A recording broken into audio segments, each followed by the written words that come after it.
The year was 1969. The world stopped. Screens flickered, a single feed carried across the earth. We were told it was the Sea of Tranquility, but the sea was made of static. The light was too sharp, the shadows too wrong. One small step, one giant leap, but whose? The flag danced with no wind. The sky showed no stars. They said man had left the earth, but what we saw was a stage.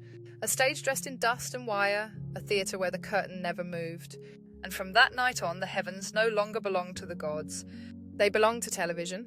They told us it was a race, a triumph of freedom over fear, the flag against the hammer, the eagle against the bear. But the curtain hides another play. Apollo was not just a mission, it was a name tied to the sun, a name born from Saturn's shadow. They timed it as a ritual, 11 steps on the ladder. 11 as the master's number, a leap made not for mankind, but for the order that hides behind mankind. Kubrick's obelisk had already spoken. 2 years before, he showed the world the black stone, the false dawn, the endless void. Was it a prophecy or a rehearsal? And when the feed began, all eyes were fixed to the same glow. The first global initiation, the moment the sky was stolen and the heavens became a screen. They said they walked upon it. They said they left their prints in its dust. But the dust was never the question, the light was.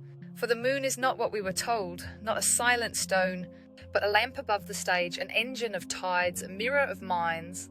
No stars stood beside it that night, no cosmos stretched beyond. Only the lamp hung like a lantern in a prison yard, and when they showed us the footage, they could not risk revealing the truth. That to leave this earth is to cross the fire of the Van Allen rings, that the sky is sealed, that the lamp is guarded. So they gave us theatre, because the real moon is not a destination. It is a device, a watcher, a cage of light. They told us the story was complete, that the tape showed everything, that the rocks proved it real. But where are the tapes now? 700 boxes, gone. The clearest images, missing. A record wiped clean. And the rocks they showed the world, some were nothing but Earth's own stone. One gifted to a museum was revealed as petrified wood. If this was mankind's greatest leap, why does the evidence keep falling away? Because evidence was never the point was belief. A ritual etched into memory, not into stone. It was never just science, it was theatre.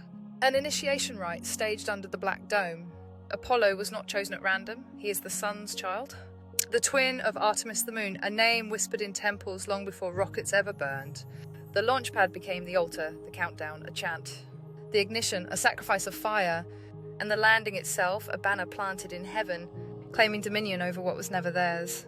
The number spoke the language of the lodge, 1133, the ritual markers of Saturn's priests. What the world saw as exploration was in truth a mass initiation. The first global rite, broadcast to every living room, binding belief through light.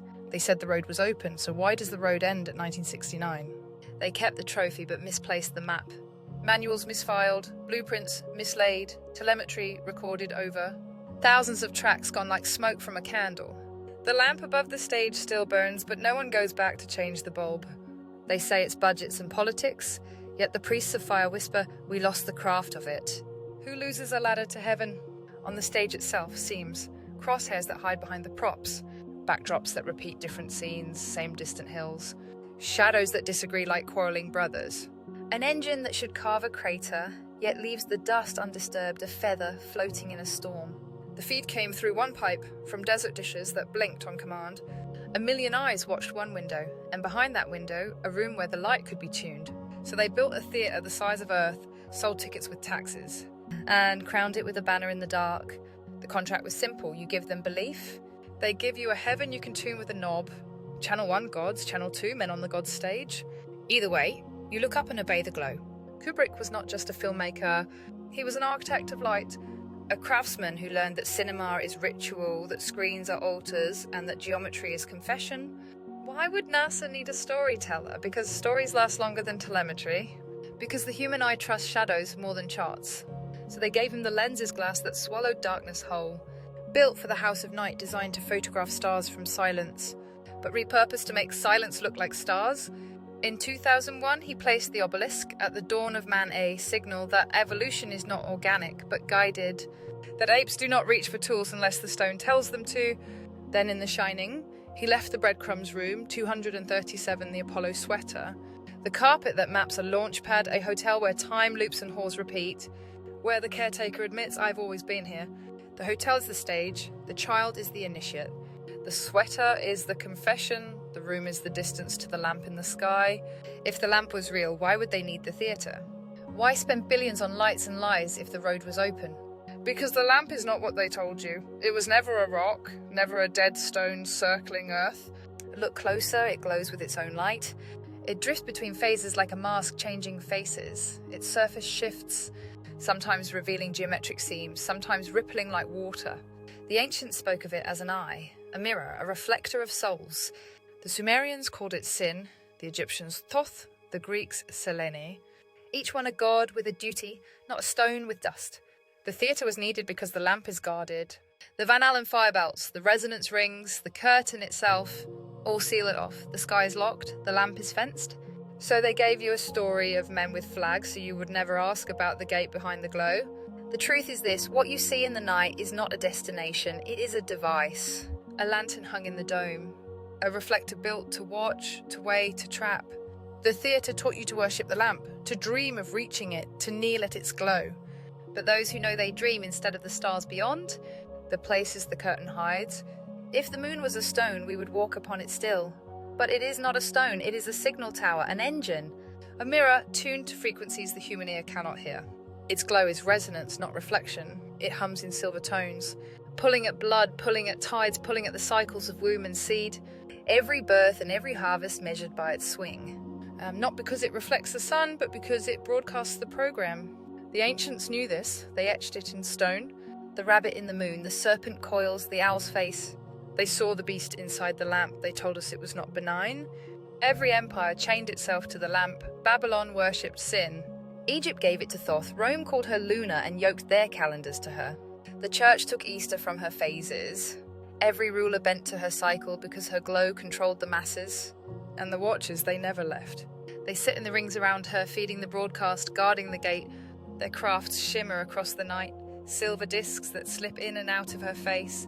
They are not visitors, they are wardens. This is why no rocket passes. The belts of fire are the lock. The lamp is the tower, and behind it, a gate to the next field, a road out of the dome. The theatre was never to prove conquest, it was to mask failure, to keep you staring at a lamp, dreaming of dust and craters, while never asking who built it, who feeds it, what lies behind it. The truth is this, the lamp is a machine. The watchers are its priests, and belief is the only fuel it needs. They said the moon was a gift, a lantern for the night. But the lantern is a cage, it is not ours, it was hung by hands older than empires, hung to watch, hung to feed. Why is her glow cold? Why does she not warm the earth? Because it is not firelight, it is reflection, projection, a false light tuned to program the flesh. This is why those who die beneath her beam see the tunnel of silver, the false heaven, the loop that turns them back. It is the light trap. The recycling lamp, the counterfeit gate. Every calendar bound you to her, every festival danced in her phases. Every blood sacrifice was timed to her swing. They made her the metronome of empire and the shepherd of souls. And the lie that men walked upon her, that they planted banners in her dust. They never did, because the lamp is not dust. It is glass, it is code, it is machine. The hidden fact, her face changes. Not the phases, the features. The craters slip, the shadows alter, the very texture of her skin replaced. Different masks lowered, different grids displayed. Why guard her with belts of fire if she is only a stone? Because she is not stone, she is a lock, a node in the dome, a watcher's eye. The moon is the counterfeit, the false lamp in the sky. And the greatest trick they played was to make you worship her glow, dream of reaching her surface, and never ask who turned her on. Why stage the landing? Because conquest is theatre, not for the stars, but for the mind. They filmed a triumph to seal belief, to baptize the masses in false light, to make you kneel to the lamp, to the system, to the grid. Every element was ritual, the countdown, a chant, the ignition, a sacrifice of fire, the ascent, a rising host, the orbit, a crown of flame, and the landing, a mass communion. Screens became altars, TV glow became stained glass. Living rooms turned to chapels as billions watched the wafer lifted, a flag on a barren stage. This was not exploration, it was initiation. The first global rite, binding nations in one broadcast, one false triumph, one priesthood of light.